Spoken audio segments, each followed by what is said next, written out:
예수 닮기 원합니다. 진심으로. 아멘. 다같이 묵도하심으로 낮 예배를 함께 드리겠습니다.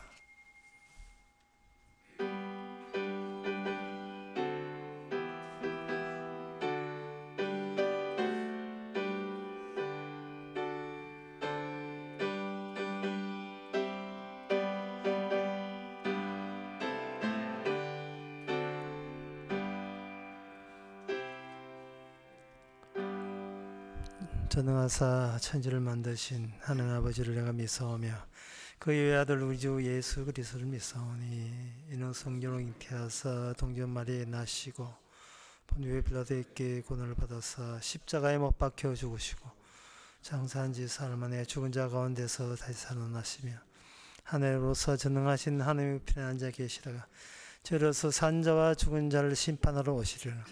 성령을 믿사오며 거룩한 공예와 성도와 서로 통하는 것과 죄를 사해 주시는 것과 몸이 다시 사는 것과 영원히 사는 것을 믿사옵나이다. 아멘. 여호와여 나를 살피시고 시험하사 내 뜻과 내 마음을 단련하소서.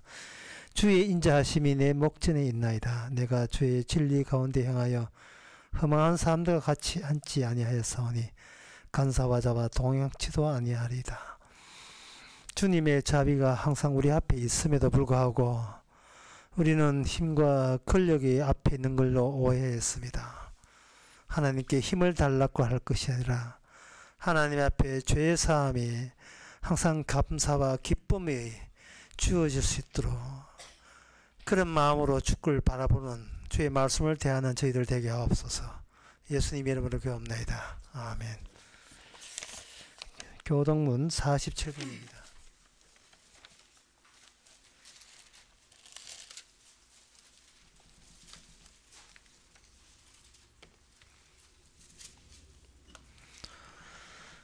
나는 포도나무요 너희는 가지니 저가 내 안에 내가 저 안에 있으면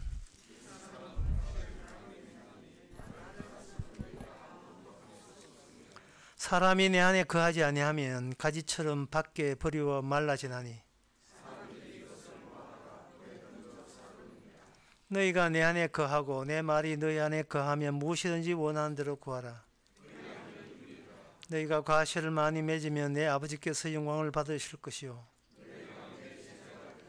아버지께서 나를 사랑하신 것 같이 나도 너희를 사랑하였으니 내가 아버지의 계명을 지켜 그의 사랑 안에 거한 것 같이 다 같이 합시다. 내가 이것을 너희에게 이름은 내 기쁨이 너희 안에 있어 너희 기쁨을 충만하게 하려 함이니라. 아멘. 자리에 앉아서서 찬송가 98장 합시다.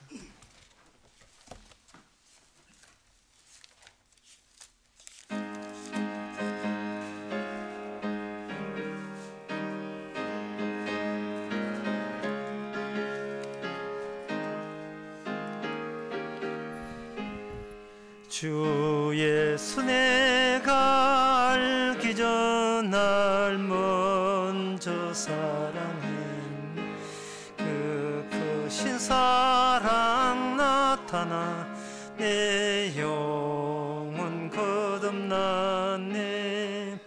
주 내 맘에 늘 계시고 나 주의 안에 있어 저 포도비요 같으니 참 좋은 나의 친구. 내 친구 대신 예수님 날 구원하시려고 그 귀한 몸을 버리사 내 죄를 대속하였네.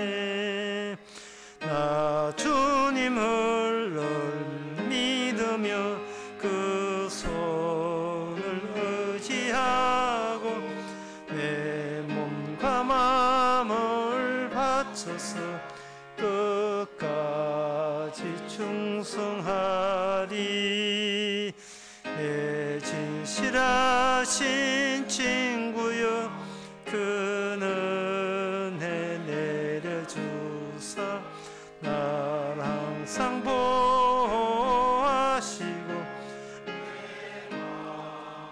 되옵소서. 그 풍성한 참 사랑을 위해 날 구원하신 예수는 참 주 나의 친구. 이 시간 다 함께 기도하실 때 이상철 집사님 기도하시겠습니다.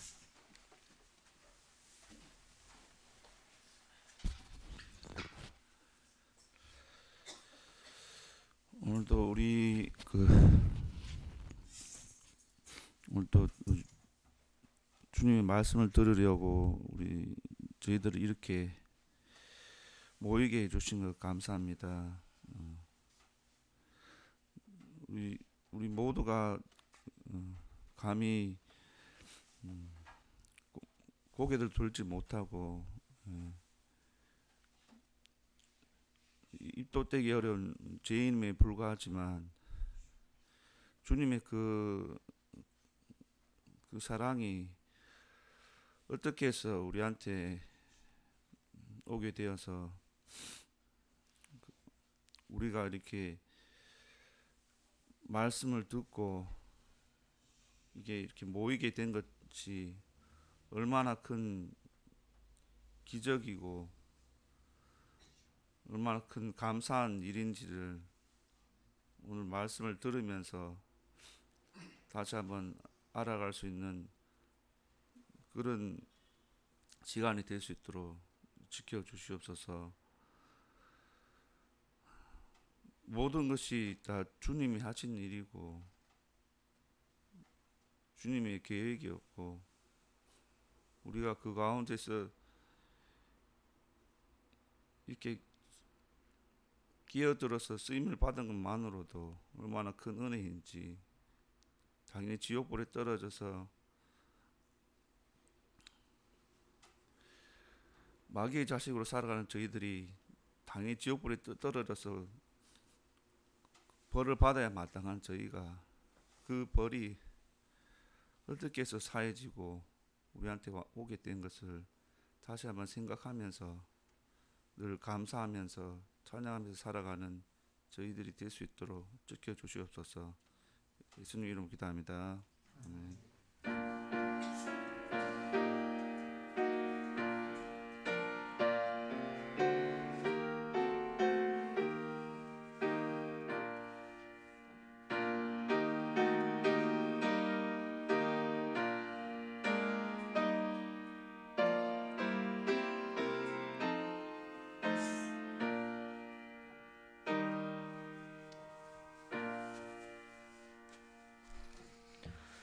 이 시간 광고 시간입니다.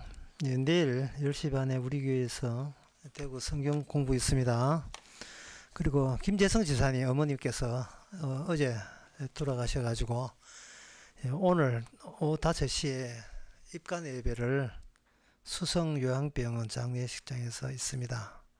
가실 분들은 저와 같이 가시면 되겠습니다. 다른 광고 없으면 찬송가 354장 합시다.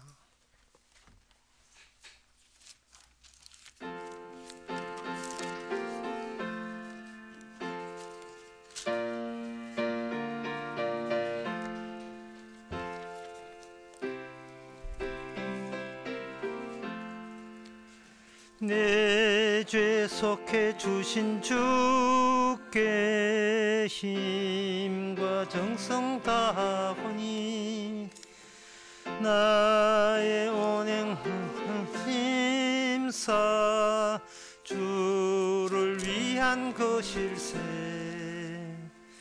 나에게 있는 모든 것을 주를 위해 바치리. 내게 있는 모든 것을 주를 위해 바치리. 나의 손과 발을 들여 주의 명령 행하고 오직 주만 바라보며 주만 찬양하겠네. 항상 주를 찬송하며 주께 바치오리다. 항상 주를 찬송하며 주께 바치오리다. 내가 주를 바라보니 나의 영혼 밝아져 십자가를 지신 주만 항상 바라봅니다. 십자가를 바라보며 주만 따라오리다. 십자가를 바라보며 주만 따라오리다.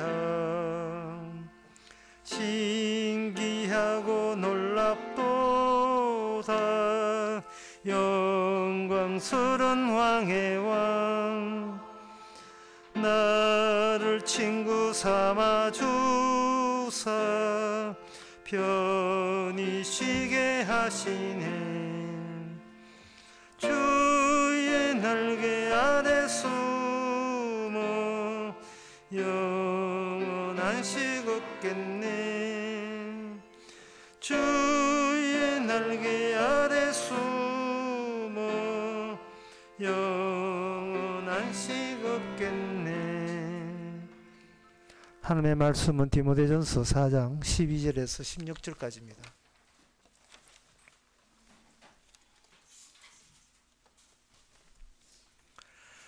누구든지 내 연소함을 업심여기지 못하게 하고 오직 말과 행실과 사랑과 믿음과 정절에 대하여 믿는 자에게 본이 되어 내가 이를 때까지 읽는 것과 권하는 것과 가르치는 것에 창념하라. 내 속에 있는 은사 곧 장로회에서 안수 받을 때에 예언으로 말미암아 받은 것을 조심 없이 말며 이 모든 일에 전심전력하여 너의 진보를 모든 사람에게 나타내게 하라. 너가 내 자신과 가르침을 삼가 이 일을 계속하라. 이것을 행함으로 내 자신과 내게 듣는 자를 구원하리라. 아멘. 신앙의 본이라는 것은 신앙인에게만 해당됩니다. 그러면 신앙인이라는 것은 뭐냐 하면은 바로 예언으로 말미암아 받은 것, 하나님의 약속으로 인하여 받은 것, 하나님의 언약 성취로 완성, 주님께서 완성하신 것으로 받은 것으로 인하여 그걸 받지 않은 사람과 차별화되는 겁니다. 그 차별화를 보여라는 겁니다. 사람인 같은 사람이 아니라 하나님이 살아 계셔서 이루었던 그것을 모든 인간에게 주는 게 아니에요. 특별한 자에게만 그것을 넣어주시는 겁니다. 호두 껍질 안에 호두 들었죠.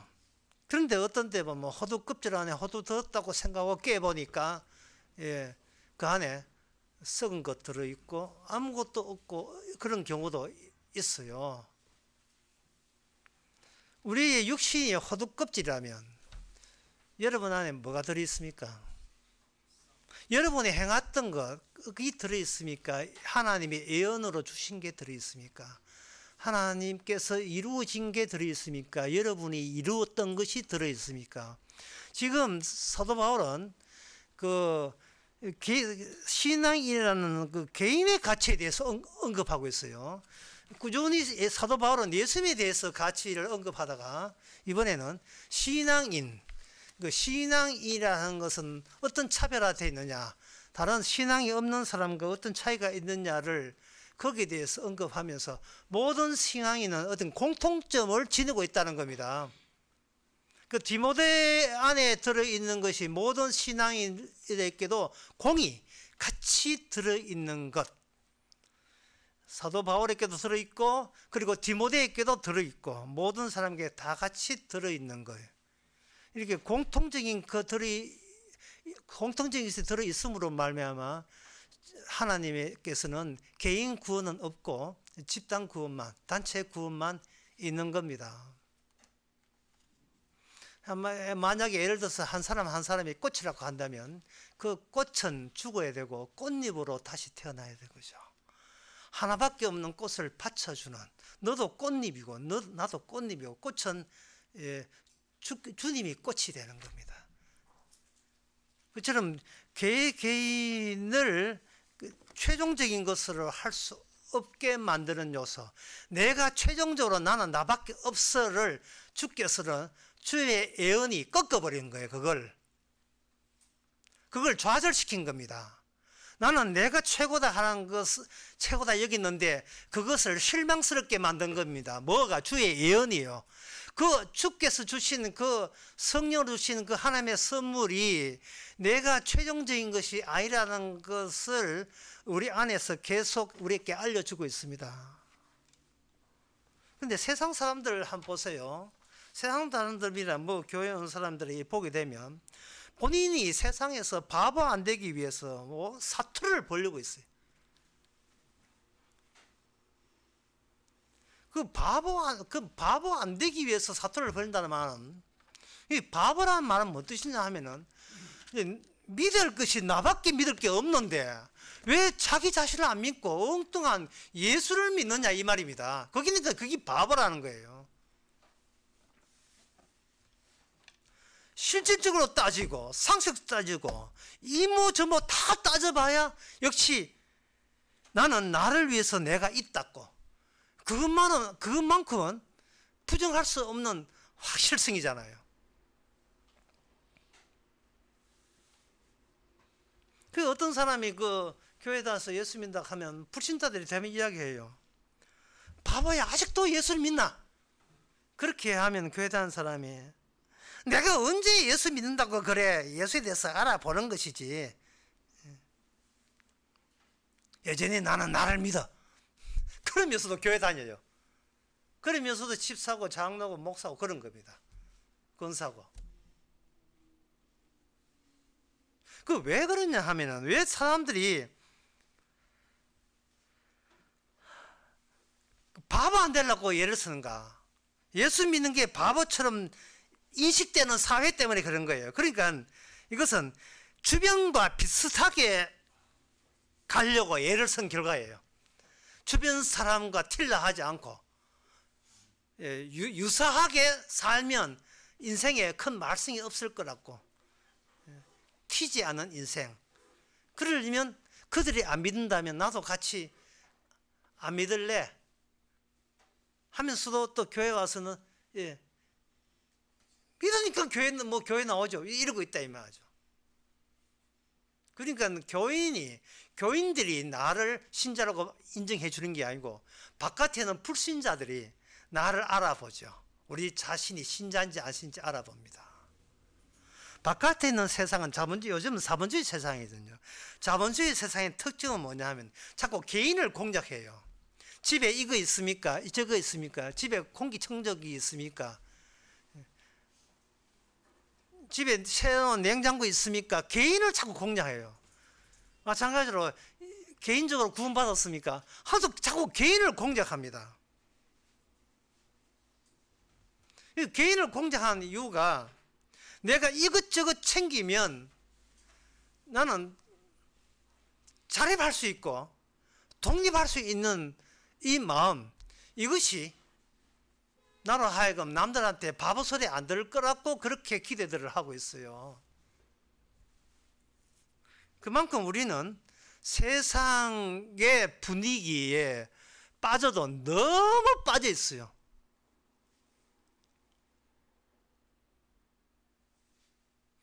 그러면 하나님께서 그런 세상을 좀 이렇게 혼내주든지 이렇게 작살 내든지 해야 되는데 왜 우리로 하여금 그 세상에 계속 살게 하시는가? 그건 아까 이야기했습니다. 말씀드렸습니다. 내가 신자라 하는 것은 교회에서 이야기해 주는 게 아니고 바깥에서 이야기해 준다니까요. 불신자들이 이야기해 줘요. 오늘 본문의 신앙의 본이라고 하잖아요. 그러면 이 말을 이를 이야기하면 불신자의 본이 뭐냐를 따져봐요. 불신자의 본. 불신자가 불신자답게 산다는 게 뭐냐? 그걸 챙겨야 됩니다. 그거는 자립하는 것이고 독립하는 거예요. 불신자의 본이라 하는 것은 이 하나님이 이야기하는 그 말씀에 대해서 나름대로의 본인 위주로 처리하는 것. 이 말씀을 처리하는 과정에서 불신자로 분류되고 신자로 분류되는 겁니다. 말씀 자체를, 하나님의 계시 자체를 본인이 처리하는 그 과정을 통해서. 이삭 이야기에 우화에 보면 이런 게 있어요. 어떤 아버지하고 아들이 있는데 당나귀를 창에 가서 팔기 위해서 당나귀를 이렇게 끌고 갔어요. 끌고 가니까 주변에 가는 사람들이 이제 오지랖 넓은 사람들 많지요. 왜 당나귀를 끌고 갑니까? 타고 가야죠. 자꾸 뒤에서 주변 사회에서 자꾸 이렇게 하라고 이야기하니까 그 당나귀를 맞아. 당나귀를 팔로 간 당나귀 그냥 가면 안 되지. 태워야 되지. 해고 아들을 또 태웠어요.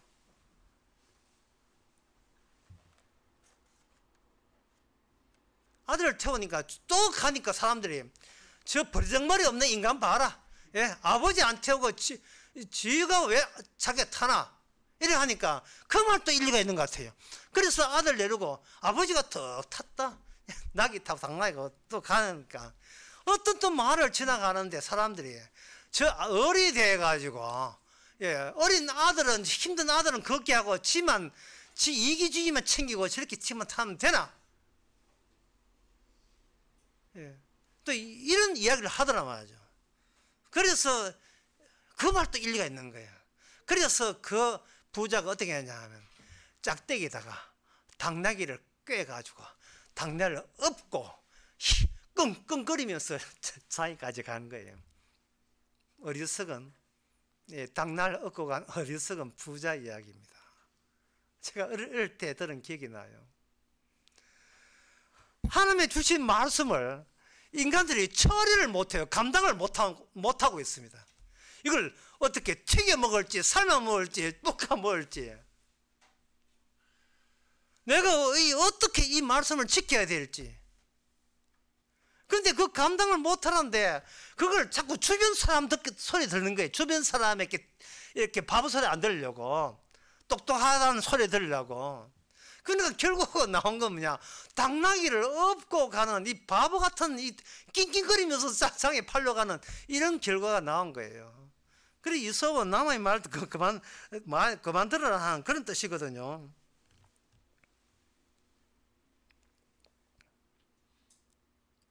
이 말씀을 어떻게 처리해야 되는가? 말씀을 처리하는 그 과정을 통해서 인간은 본인이 그 당나귀 팔러 가는 사람 본인이 당나귀를 팔러 가는 이유가 뭐냐? 자기가 살려고 하는 거죠. 그러니까 하나님이 주신 이 말씀에 대해서도 인간이 어떻게 처리하느냐, 본인이 어떻게 하면 더 멋있게 살아보겠다고, 더 단단하게 복 많이 얻은 살아보겠다고 말씀을 다루는 거예요. 이게 뭐냐 하면 말씀에 대해서는 이게 사기가 되는 겁니다. 조작이 되고 위장이 되는 거예요. 위장하는 거예요. 사기치는 거예요. 자꾸 속이는 거예요. 자기 자신을. 말씀에 대해서. 말씀이 이걸 지적하면 다른 말씀 가지고 변명하면서 피해버리고 그 말씀 지적하니까 또 다른 걸로 또 피해버리고 끊임없이 자기가 정당하고 옳다는 것을 계속 적당한 말씀 찾아가면서 계속 요래 튀고 저래 튀고 계속 튀어가는 거예요. 갈라디아서 3장 10절에 보면 무릇 율법 행위에 속한 자들은 저주 아래 있나니 기록된 바 누구든지 율법책에 기록된 대로 온갖 일을 항상 행하지 않은 자는 저주 아래 있는 자라 하였습니다. 저주 아래 있는 자라 하였습니다. 하나님께서는 모든 인간을 율법 아래 두셨다는 말은 저주 아래 두셨다는 겁니다.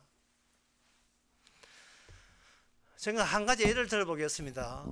어떤 그 추리 소설에 나오는 이야기인데요.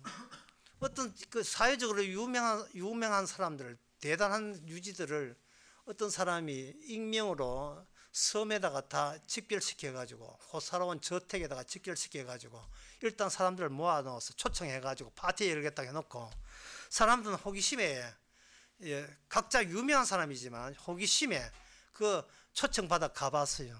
근데 초청한 사람 보이지 않고 방마다 뭔가 글들이 나왔는데 똑같은 글들이 나와 있어요. 저는 그걸 뭐로 보냐, 그걸 율법의 집이라고 보는 겁니다.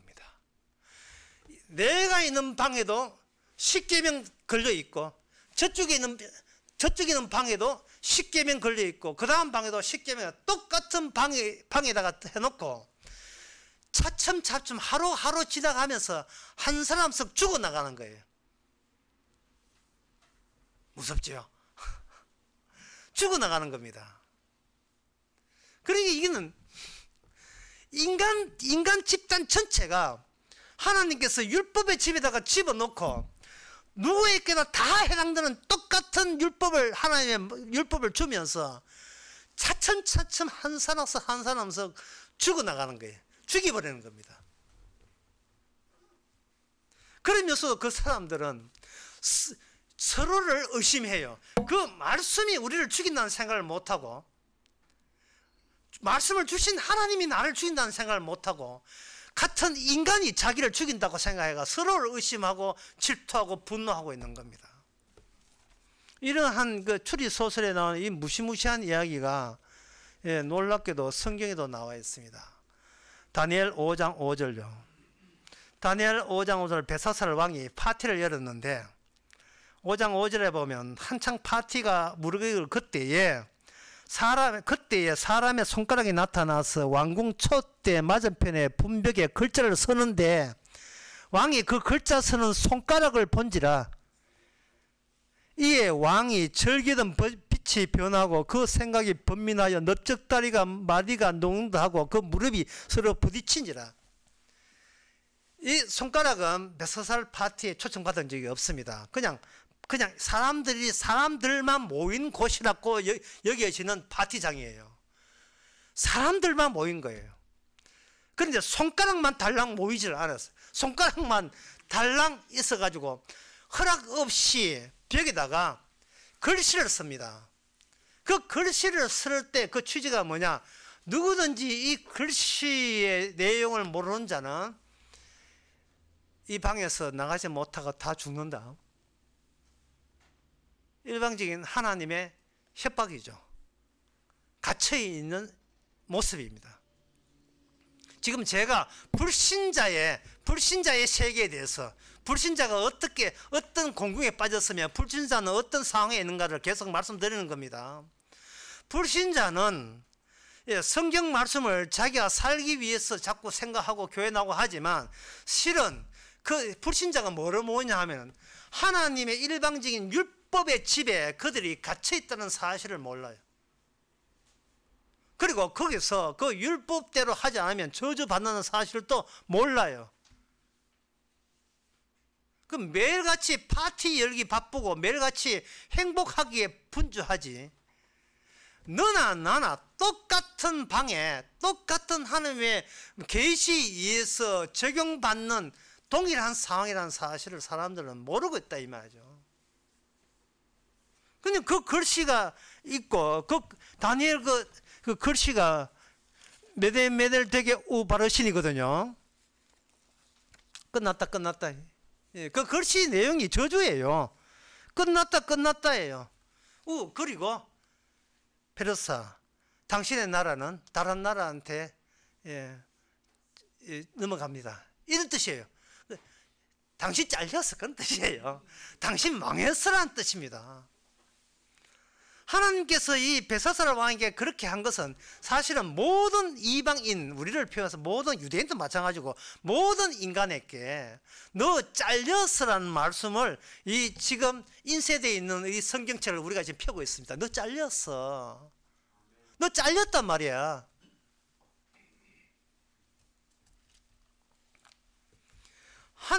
신앙이 뭐냐? 신앙이라 하는 것은 하나님이 자신에게 일어났던 일을 그 사람에게 그대로 심어주는 게 신앙이에요.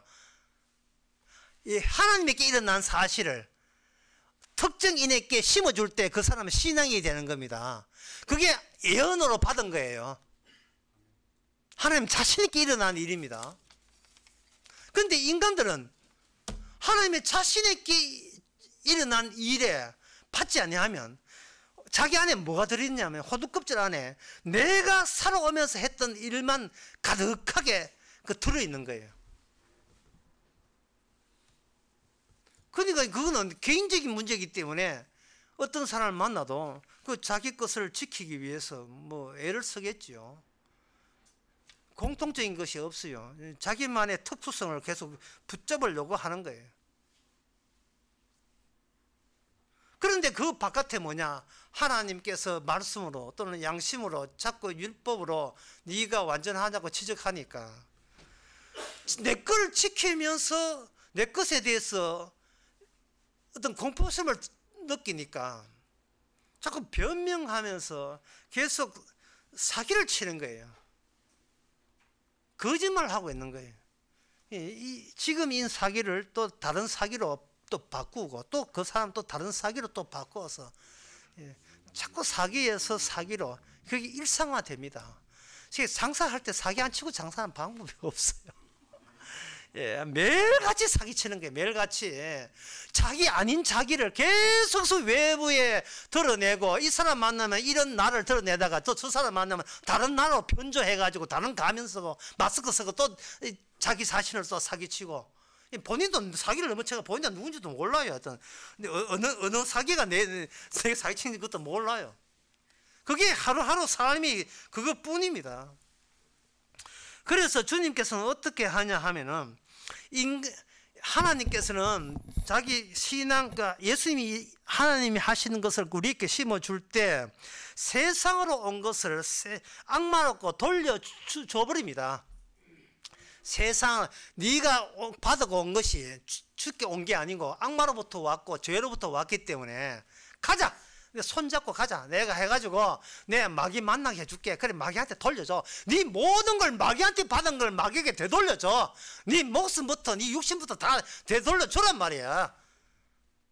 이게 주께서 신앙인이 우리에게 하는 방법이에요. 그 대표적인 게 뭐냐? 탕자입니다. 탕자. 탕자가 아버지 집을 떠날 때 누가복음 15장에 아버지 집을 떠날 때는 독립적이었어요. 아버지 인생을 몰라요. 아버지가 뭐 어떤 자도 관심 없어요. 걔가 그 탕자가 관심 있는 것은 내가 독자적으로 독립해서 내가 얼마나 잘 되는가 그거 하나만 생각한 거예요. 아버지한테 유산 미리 땡겨 5천만 땡겨달라고 해서 땡겨 받아가지고 독자적으로 자기 인생 할 때 그건 자기 이름을 걸은 거예요. 내 이름을 위해서 내가 존재한다. 그렇게 생각한 겁니다. 그 탕자가 가가지고 허랑방탕하고 친구 만나고 이름 만나고 주고 신나게 잘 나가다가 돈 떨어지니까 친구 떨어지고 낮에는 돼지도 먹는 걸 그걸 탐을 내면서 돼지 먹는 걸 탐내다가 쫓겨나가지고 그것도 먹지 못하고 그런 식으로 할 때 그때 탕자에게 어떤 변화가 일어나요. 그러니까 신앙이라 하는 것은 신앙이는 뭐냐? 하나님으로 말미암아 하나님의 예언으로 말미암아 어떤 변화가 자기의 변화가 감지되는 게 바로 신앙인입니다. 어떤 변화가 일어나야 돼요. 그 변화가 뭐냐? 자기가 사기치던 그 사기의 존재의 장판마저 뜯겨나가 버려야 돼요. 더 이상 사기칠 여력도 없도록 내가 늘 사기치면서 남들은 어떻게 생각할까? 남들은 저 사람은 어떻게 생각할까? 자기 변장하고 위장하는데 극복했던 인생, 거기에 미천이 됐던 그 미천되는 그 존재의 바닥 장판까지 뜯겨져 나가버려야 돼요. 더 이상 나를 꾸밀 필요가 없어야 돼요.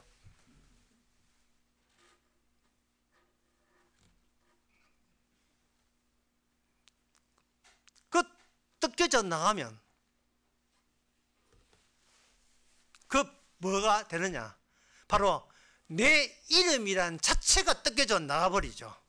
그래서 탕자가 돌아올 때는 자기 이름은 날아가 버리고 있는 건 뭐냐 하면은 아버지의 이름입니다. 아버지 저 돌아왔어요. 저 아들로 삼지 마세요.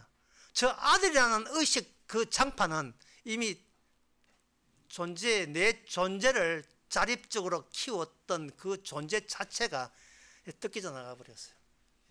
이제는 아버지의 사람으로 이 종이 되든 머슴이 되든 뭐 아버지 집에서 빌어먹든 아버지가 원한다면 그걸로 저는 족합니다.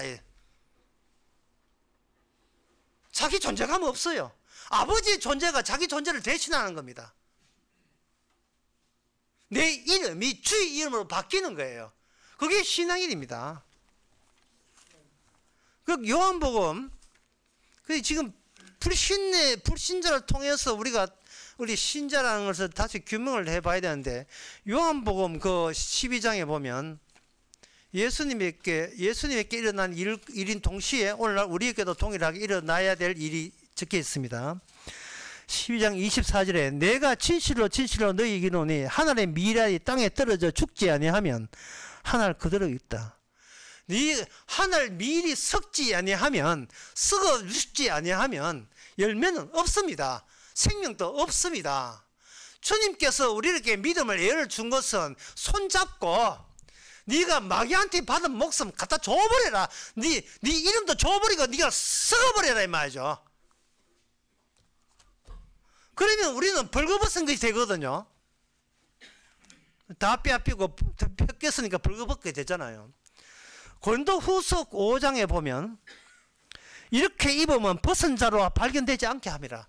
주님께서 우리의 장막집이 무너지도록 이끄는 거, 장막집이 우리의 육신이 무너지는 거, 우리의 육신이 죽는 거, 이걸 다행하게 그걸 복이라고 여기라 이것들아 이 말이에요.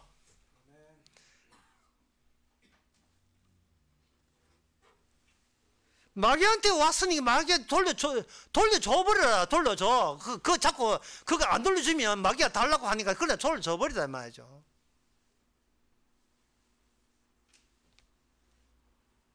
주께서는 우리를 벌거벗게 만들어가지고 아무것도 걸치지 못하게 만들어 놓고 그 다음에 예수님의 형상으로 우리를 입혀버립니다. 인간은 누굴 닮았느냐? 아버지 닮았죠. 그 아버지는 누굴 닮았냐? 할아버지 닮았겠죠. 그 할아버지는 누굴 닮았느냐? 올라가게 되면 누굴 닮았냐 하면 아담을 닮았어요. 그걸 가지고 아담의 형상이라고 이야기합니다. 모든 인간은 아담의 형상을 닮았는데 그 형상 속에 뭐가 장악하게 되는가? 죄가 들어버린 거예요. 로마서 5장에 죄가 들어와서 죄가 인간의 모든 것을 장악하게 된 겁니다. 그러면 하는 방법은 뭐냐? 돌려줘.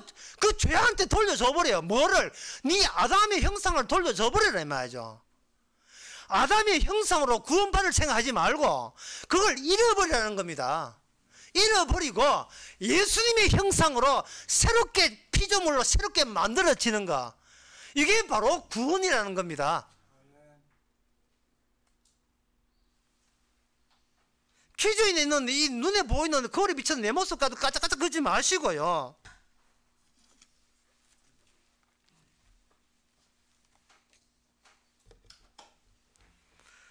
그 이야기에 요셉이 나오거든요. 처음에는 요셉이 자기가 꿈 꿨다고 자랑질 되게 했어요.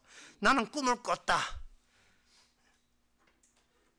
그런데 그 요셉이 처음에는 꿈을 꾸던 날을 꿈이 요셉을 잃어버리고 꿈 자체를 위해서 요셉이 살아있게 만들어버려요.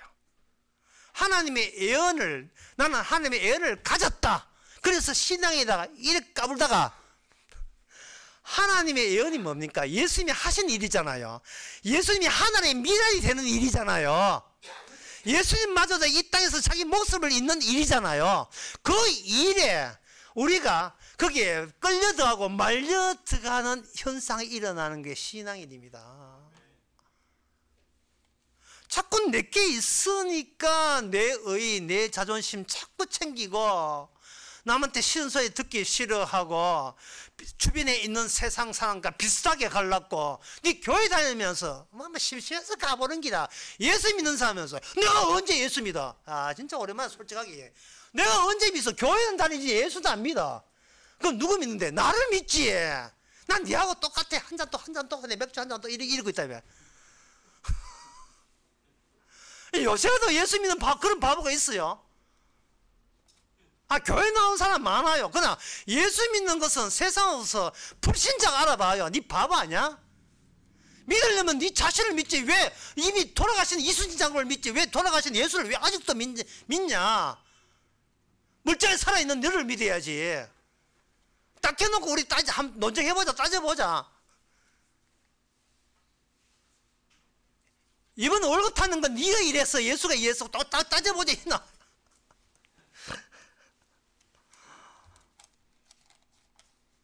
내가 아침부터 9 to 5 아침부터 저녁 때까지 일해가지고 월급 탔잖아요. 예수님은 꿈에도 안 나타나는데. 그런데 무슨 예수를 믿어요? 나를 믿지요. 이게 율법의 집안에 있는, 그러면서도 하루하루 계속 죽어가고 있으면서도 이게 왜 죽는지를 모르는 거예요. 인간에게 교회 나와서 신이라 하는 것은 하나의 상상이고 하나의 비유에 불과합니다. 동요에 보면 반대하는 동요가 있어요. 가사를 한번 음미해 보세요. 푸른 하늘 어나서, 푸른 하늘 어나서. 양쪽 뼈에 약한 있죠. 개수나무, 개수나무 나왔는데 달을 보면서 그 개수나무 있겠어요? 없지요. 그 토끼가 그 떡방아 짓겠습니까? 안 짓지요. 하지만 달은, 그 달이 토끼가 있든 없든 달은 내 마음을 그냥 내 마음을 비추어 보는 거예요. 나 안에 저렇게 신비스럽고 이제 절대적이고 뭔가 살아있었으면 좋겠다는 거, 그 내 마음을 반영하는 것이 신이라는 거예요. 신은 내 마음의 반영체예요. 내가 만든 거예요. 신이라는 것은 내가 만든 거예요. 내가. 근데 실제 하나님은 어떻게 하냐 하면 아브라함에게 이렇게 했습니다. 네 사랑하는 아들 이삭을 내한테 바쳐라. 이게 상상입니까? 아브라함이 그 소리 듣고 이건 꿈이야. 이건 꿈에 불과한 거야. 이랬습니까? 아빠 어젯밤에 이렇게 잠꼬대 하던데 하나님 아니되옵니 그러는데 아빠 무슨 일 있어요? 그래, 꿈에 하나님께서 내보고 사랑하는 독자를 바치라고 했다. 아이고 아버지 또 개꿈 꾸셨네. 그렇지, 개꿈이지, 그지? 예. 신은 그냥 하늘에 계시면서 내 마음 받아주면 끝이잖아요. 우리는 하나님을 그렇게 생각해 왔다고요. 내 할 것 다 하고 김장할 거 김장 다 하고. 참 오늘 진짜 김장한다고 이야기 했어요. 오늘 광고 안 했네. 이 광고로 대신합시다. 김장할 거 김장 다 하고, 그 다음에 예배하고 거기 다 하지 내 자식을 내 칼로 찐다. 예. 그건 혹시 마귀의 시험 아닌가? 설마 하나님이 그렇게 과격할 리가 없어요. 이러고 있다 이 말이죠.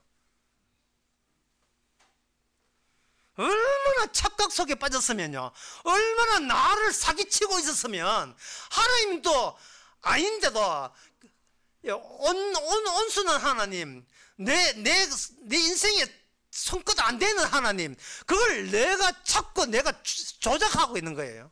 실제는 하나님은 그 하나님이 아닌데요.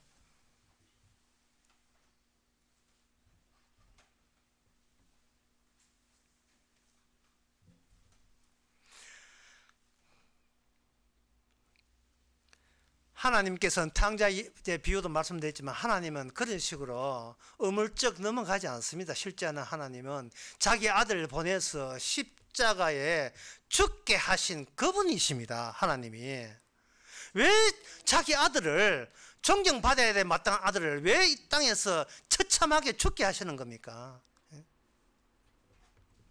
치과에 가가지고 치과 의사들이 입을 뽑을 때 그건 좀 삼가했으면 하는 행동이 있어요. 그게 뭐냐면은 이빨을 뽑아놓고, 썩은 이빨을 뽑아놓고 의사서 이렇게 한다고요. 자, 한번 보세요. 이게 당긴 썩은 이빨입니다. 그걸 왜 보여줘요, 그거? 그거 빼가 안 보려고 뺐는데. 예? 그 내과 수술하면서 암덩어리 딱 해놓고, 자, 이게 암 환자 입에 두는 거, 이게 당신이 속에 있던 암덩어리입니다. 이 암세포 덩어리입니다. 이걸 왜 보여줘요? 인간은 부정적인 것을 얼마나 싫어한다고요? 어떤 인간도 나의 부정적인 것을 말하지 말라. 이게 인간의 철칙이거든요. 좋은 게 좋은 거잖아요. 그 썩은 이빨 왜 보여줍니까? 왜 내가 은폐하고 싶은 것을, 숨기고 싶은 것을 왜 나타냅니까? 그 암세포 덩어리를 왜 보여줍니까? 이것 때문에 당신이 죽는다는 뜻이거든요. 이것 때문에. 십자가 보여주면서 이것 때문에 당신도 죽는다는 뜻이에요. 그게. 이게 우리만 그런 게 아니에요. 베드로도 마찬가지였어요. 사도행전 10장에 보면. 베드로가 얼마나 사도롭고 권위가 있고, 자기가 그 사도에 대해서 첫째 사도 아닙니까? 이 교회를 세우려 했으니까 그 자존감이 대단하죠. 그 사도 베드로가 복음을 전파하면서 하나님의 의를 전파하고 이렇게 하면서 전파하는 자기 자신은 늘 자신감이 있고 나는 완벽하게 말씀도 산다는 그런 일종의 사귄 줄도 몰랐지. 자기가 조작한 것도 모르고 자기는 올바르게 산다고 여겼죠. 근데 하루는 천사가 나타나서 기도하려고 올라갔는데 천사가 나타나서 거기에 보자기가 내려오는데, 보자기에 보면 거기 율법에 봐서 더 못 먹는 것만 소복이 담겨서 율법이 그 보자기 내려오는 거예요. 하나님께서 말씀이 먹으라는 거예요. 이 더러운 걸 먹어라. 교회 50년 60년 신학박사 목사라고 우기고 자랑질하는 인간, 진짜 하나님의 목소리를 들어보세요. 주여, 제가 어릴 때부터 모태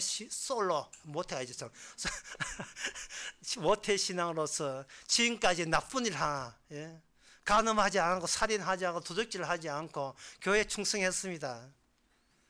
이런 인간들에게 그거는 가짜예요. 내가 조작하는 엉터리 하나님이었어요. 진짜 하나님은 먹어! 먹어! 그 일 해! 네가 뭐가 잘났다고? 뭐가 대단하다고? 네가 뭐 죄인입니다, 회개합니다 하는 걸로 네 죄진 걸 대체할 수 있다고 생각하나? 그거는 지식이죠. 누굴 속이려고요? 우리는 일상이 사기치는 거예요. 일상이. 근데 아닌 척하고 있죠. 왜 사기냐? 말씀 보면서, 율법 보면서 살려고 애를 쓰니까 이게 사기잖아요. 율법은 저주를 주는 거예요. 죽어라 말이죠. 네가 받은 걸 마귀한테 줘라는 거예요. 아끼지 말고 잃어버리라고, 썩어버리라, 너 자신을 썩어버리라고 하는데, 안 썩겠다고 버티면서 이 말씀 지킬게요, 살려주옵소서, 저 말씀 지킬 테니까 살려주옵소서 이러고 있을 때 그 자체가 사기잖아요. 먹어라, 먹어라, 더러운 거 먹어라. 세 번 썩여도 3번 했습니다. 베드로가 안 먹겠다고 버티는 거예요. 이 고집, 우리의 고집과 어떻게 그렇게 닮았습니까?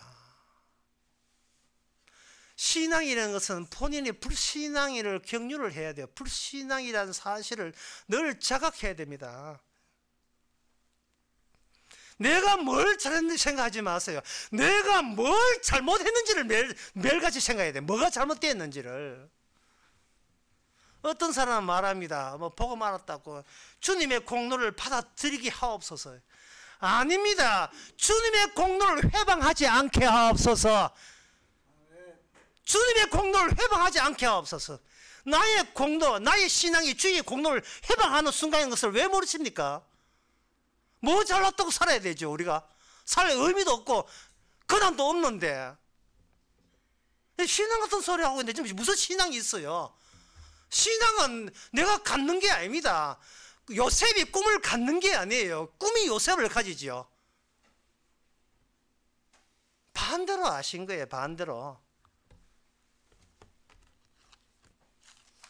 히브리서 11장에 보면, 히브리서 11장 1절, 정말 어려운 말씀이에요. 이 말씀. 믿음은 바라는 것들의 실상이요 보지 못한 것들의 증거니. 믿음은 바른 것들의 실상이요. 이 믿음의 내용이 무슨 뜻이냐 하면은 지금의 너가 너를 책망하면 안 되고요. 미래의 너가 너를 책망하게 하라 이 말이에요. 미래의 너가. 왜냐하면 지금의 나는 마귀가 준 거예요. 마귀의 죄가 장악하고 있는 나예요. 그런 마귀의 죄가 장악하는 내가 나를 책망할 때마다 나는 얼마나 더 순수해지고 덜 완벽하고 덜 깨끗하다고 스스로 자기에게 위로가 되겠어요. 나처럼 철저한 사람 나와버려 그래요. 참 이게 복음을 전하고 또는 복음과 같이 모여있는 그 지난 수십 년 세월 가운데서 그 참석했던 많은 사람들이 자기가 순수하기 위해서 더 순결하기 위해서 복음 듣고 떠나간 사람이 한둘이가 아닙니다. 이름 한번 꼽아볼까요? 뭔가 복음을 반대로 알고 있어요. 저거 알면 더 하나님을 기쁘시게 하겠지. 주의 뜻은요, 더러운 걸 먹으라는 거예요. 그리고 더러운 거 먹고 너 통째로 그냥 마귀한테 돌려줘. 그냥 네 몸을, 네 가진 그 모든 걸 다 돌려서 재산이고 네가 건강이고 네 자존감이고 다 돌려줘. 마귀한테 줘버려. 주께서 그런 길을 가셨습니다. 이 아브라함이 이삭을 받을 때 얼마나 기뻐했습니까? 주님께서는 기쁘냐? 예, 죽여라. 이게 아브라함의 개인적인 어떤 개인적인 자기의 가치를 주께서는 일체 인정하지 않습니다.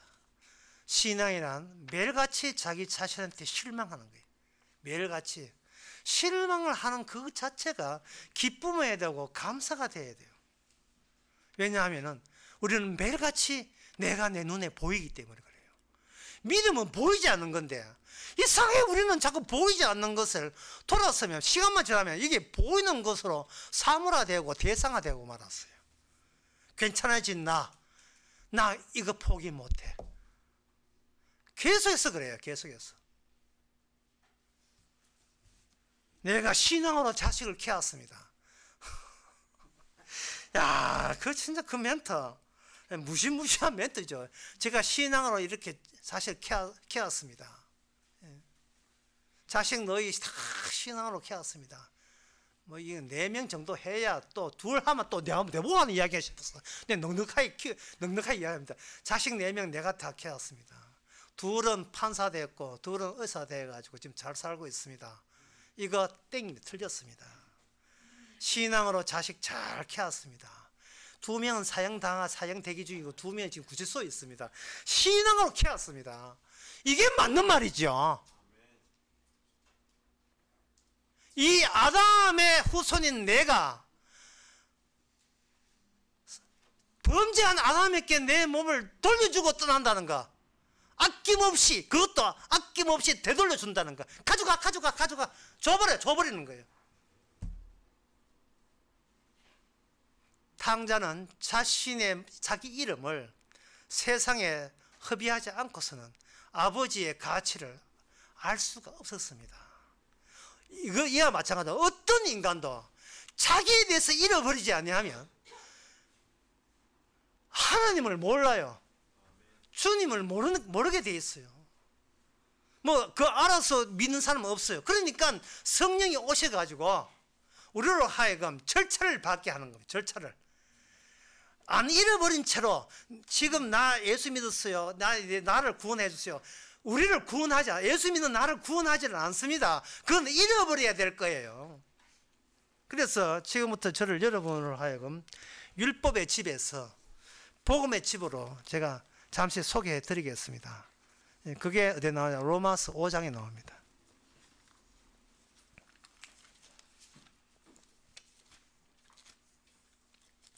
율법의 집에는 101호에도 율법이 있고 102호에도 율법이 있고 하잖아요. 그런데 복음의 집에는 예를 들면 101호에는 로마서 1장, 102호는 로마서 2장, 103호에는 로마서 3장. 저는 단언할 수 없고 이 시간 105호 105호 로마서 4장을 여러분에게 말씀드리겠습니다. 로마서 4장. 로마서 4장은 로마서 4장이야. 로마서 5장이야. 5장 말씀드리겠습니다. 105니까. 로마서 5장은 예수님께서 이 땅에 무슨 일을 먼저 새로운 존재의 근거로서 어떤 일을 하셨는가를 보여주는 거예요. 인간이 뭘 하라고 내한테 뭘 바치라고 해라. 예수님께서 이 땅에 오신 하나님의 아들이 신앙의 근거가 되기 위해서 스스로 근거를 마련하기 위해서 무슨 일을 하셨는가 이 말입니다. 왜냐하면 인간은 자기밖에 이미 죄에 미쳐가지고 자기밖에 모르기 때문에 율법을 주고 뭘 줘도 지 잘난 척하고 이러기 때문에 자기가 때문에 이거는 벌써 망가져 버렸어요. 이게 될 수가 없어요. 스스로 자기를 구원할 수가 없는 거예요. 로마서 5장에 이런 말씀이 있어요.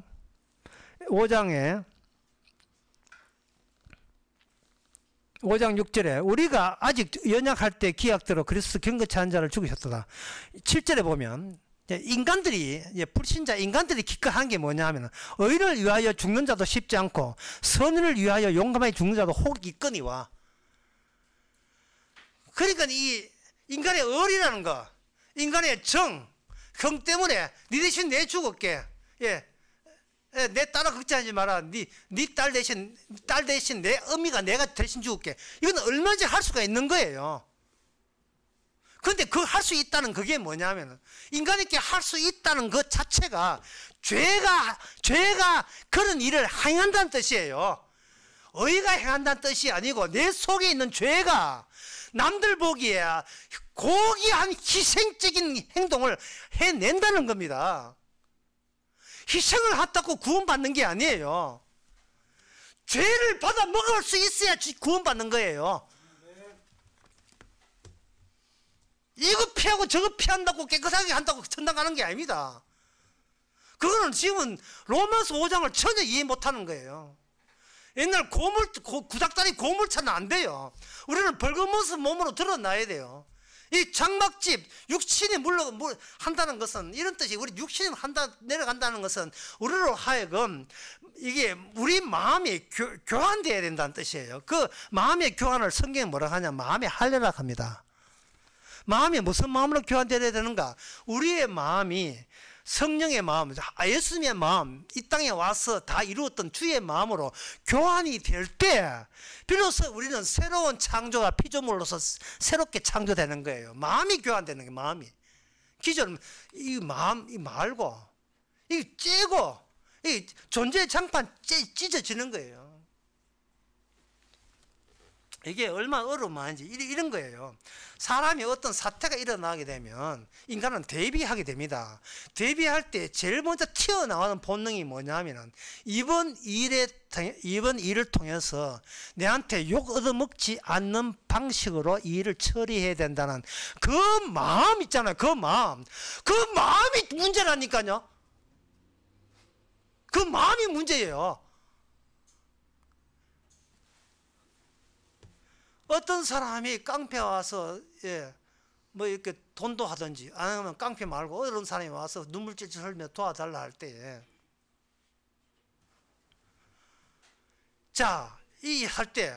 그래 내가 저 사람 입장이라면 나는 내가 얼마나 힘들겠는가. 따라서 그 사람 입장 바꿔 생각해봐. 내가 도와줘야 돼. 이게 지금 불신자들도 하고 있는 거고 아담에 속한 죄가 우리 보고 일을 시켜서 할 수 있는 일이에요. 그게 인간은 행동을 할 때 그 행동이 자기로 하여금 더욱더 죄인되게 하는 게 아니고 보다 더 좀이라도 더 나를 의롭게 인정받을 수 있는 행동에 인간의 본성이고 본능입니다.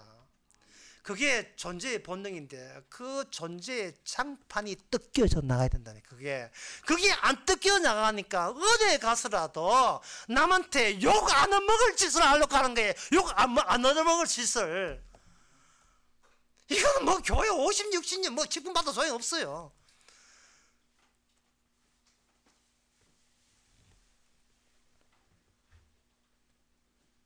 그냥 최선의 방어, 최선의 노력을 다하려고 하는 겁니다. 받아 먹어가 안 돼. 그 베드로가 그대로 노골적으로 보여준 거예요. 못 먹습니다. 그 율법에 위반되잖아요. 자신도 모르게 그 본성이 튀어나온 겁니다. 그런데 이 베드로에게 하나님께서 베드로가 그 전에 미처 내가 이 정도로 잘난 척하는 걸 꿈에도 생각 못했거든요. 그런데 하나님의 천사가 와서 그런 얘기할 때 베드로가 진짜 신앙이 뭔가를 화끈하게 보여주잖아요. 근데 지금도 주께 성령께서 신앙인 성령 받은 여러분들을 일상을 통해서 화끈하게 이런 일을 가끔 수시로 맞닥뜨리게 만들어요. 그게 뭐냐면 내가 통제 못하는 알 수 없는 분노, 내가 순간적으로 알 수 없는 분노가 팍 일어나가지고 돌아서서 1분도 안 돼서 후회할 짓을 하게 만들어요. 나로 하여금. 그럴 때 여러분 기뻐하시기 바랍니다. 내가 나를 장악하고 있는 게 아니고 주님의 은혜가 장악하고 있다는 거예요. 그게 로마서 5장 마지막에 보면 죄가 더한 곳에 은혜가 넘친다. 죄가 더한 곳에 은혜가 넘친다. 그런데 우리는 이 대목을 너무 잘 알아요. 이 로마서 5장 20절에 나온 이 말씀을 너무 잘 압니다. 죄가 있는 곳에 은혜가 넘친다. 너무 잘 알아요. 하지만 실질적인 일상사에서 뭔가 부딪힐 때는 이 죄를 나의 선함으로 해결하려고 본능으로 탁 튀어나옵니다. 변명으로 일관하고 거짓말 하면서 어쩔 수 없어서 안 그러려 했는데 내가 왜 그랬지? 평소에도 안 그래. 평소에도 그래요. 평소에도 그런데 근데 평소에도 안 그래. 내가 얼마나 점잖은데 얼마나 내가 화내는 거 내 화내는 거 별로 봤어? 안 봤잖아. 근데 그때 네가 순간적으로 끌고 버리니까 내가 확 튀어나왔지.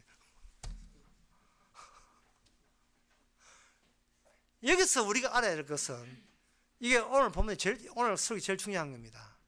내가 관리하고 있지 않다는 사실을 알게 하는 게 이게 신앙인입니다. 내가 아니에요. 나는 텅텅 비어 있습니다. 내 마음은 아무 영향을 주지 못해요. 주의 마음이 나를 이끌고 있는 거예요. 나는 텅텅 비었기 때문에 이 텅텅 소리 가끔 가다 여러분의 마음을 한번 쳐보세요. 텅텅. 여러분 속에 여러분의 이름이 들어있지 않습니다. 그게 텅텅 비어있어요. 그래야 신앙인입니다. 뭐 남에게 내설 건덕지도 없어요. 주께서 지금 마귀한테 다 돌려줘가지고 내 자랑까지 다 돌려줘 버렸어요. 없어요.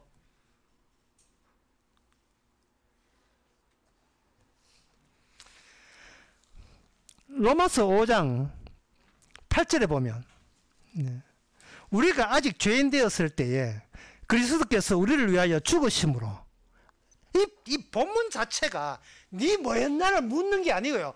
아니야 묻지도 않아요. 네 뭐였어? 네 뭐였는데? 20살 때 뭐였고 40에 뭐였어? 묻지도 않아요. 주님께서 뭘 하셨냐요. 주님께서 하신 것이 곧 효도껍질 안에 우리 안에 들어오는 겁니다. 주께서 우리를 위해서 죽으심이죠. 그러니까 주께서 우리를 위했다면 너 자신은 너를 위하는 것 끝내라 이 말이죠. 너를 위하지 말라는 말이에요. 뭘 하든지 먹든지 마시든지 너를 위해서 하지 말라는 거예요. 너를 손대는 분은 따로 있기 때문에 네가 너 인생에 손대지 말라는 겁니다. 만약 그럼 나를 손대 못하냐? 손대면 뭐가 가려지는가? 그 뒤에 자신의 예수님의 피가 가려져요. 그게 9절에 나옵니다. 그러면 이제 우리가 그 피로 인하여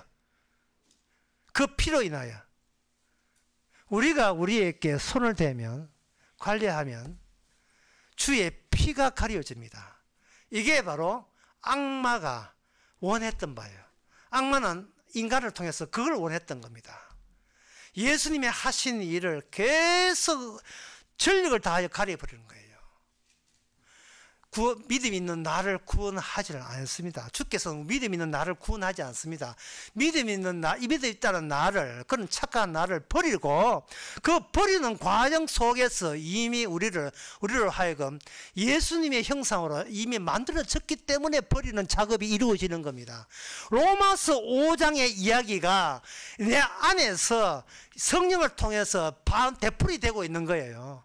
그 되풀이 되려면 뭐가 등장해야 되는가? 나의 그 악마적인 육신적인 것이 불뚝 성질처럼 계속 일상통을 통해서 불쑥불쑥 튀어나와야 되죠.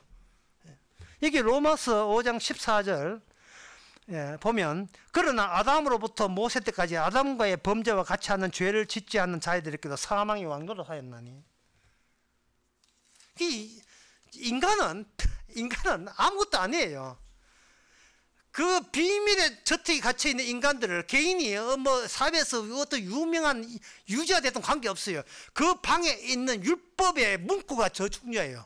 율법의 문구가 죄가 모든 인간을 죄를 가두어 둔 거예요. 비밀에 가두어 두고 그 죄의 결과로 하나씩 둘씩 죽어가고 있는 거예요. 오늘 오후 다시 해도 팔이 입간에 입있지만 계속 사람이 죽는 거예요.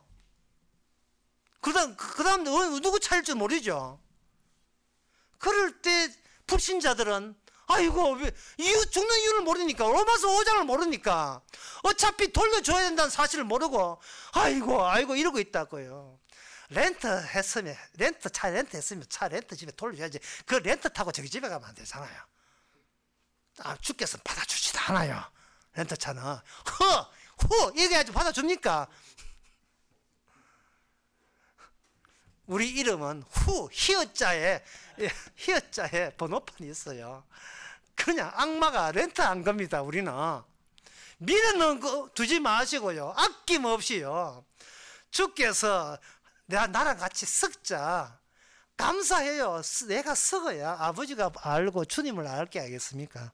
그래서 아담은 오실자의 표상이라, 그분의 한 사람의 죄의 범죄를 인하여 많은 사람에게 죽었은즉, 반달 아니죠. 푸른 하늘 은하수 아니죠. 우리의 죽는다는 자체가 이게 종교가 아니라, 이 지식이 아니라 이게 실제입니까? 우리가 죽는다는 거, 늙는다는 거. 이처럼 우리는 실제 사회 속에, 실제의 주의 일 속에 우리가 있습니다. 저는 그걸 복음의 집이라고 보고 있습니다. 복음의 집. 거기는 예수님의 피가, 문구로 예수님의 피가 나와 있습니다. 그 피로 말미암아 죄가 더한 곳에 날마다 은혜가 넘치리라. 은혜가 더하기 위해서 너로 하여금 죄라는 것이 새롭게 네가 살아 생각 동안에 네가 나 안 먹어요, 나 그런 짓 안 해요 라는 여전히 남아있는 자기 의를 발각당하고 노출당하는 그런 식으로 주께서는 이끌어서 이미 주께서 너를 예수님의 형상으로 만들어졌음을 확인시키는 그 주님의 일하심에 찬양하시기 바랍니다. 기도하겠습니다. 하나님 아버지, 나를 위한 세상이라고 생각했고 나만 잘되면 행복한 인생이라고 여겼는데 우리가 어디에 갇혀 있음을 이제 알게 되었습니다. 율법의 집에 갇혀 있지 말고 복음의 집에 속하여서 둘러보는 모든 말씀이 예수님의 피로 다 죄사함 받았고 용서받고 하나님의 새 생명 받았다는 소식만 들려오게 하옵소서. 예수님의 이름으로 기도합니다. 아멘. 다 일어나셔서 찬송가 290장 하겠습니다.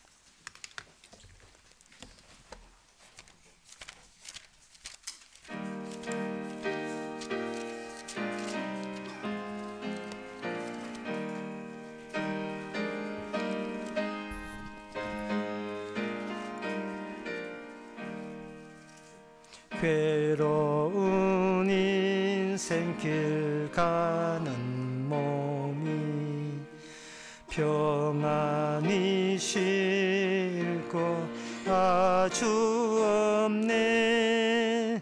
그 걱정과 고생이 어디는 없으리. 돌아갈래 고향 하늘나라. 광야에 찬바람 불더라도 앞으로 남은 길 멀지 않네. 산 넘어 눈보라 재우쳐 불어도 돌아갈래 고향 하늘나라. 날 구원하신 주 몫이 없고 영원한 영광을 누리리야. 거리던 성도들 한자리 만나리. 돌아갈래 고향 하늘나라.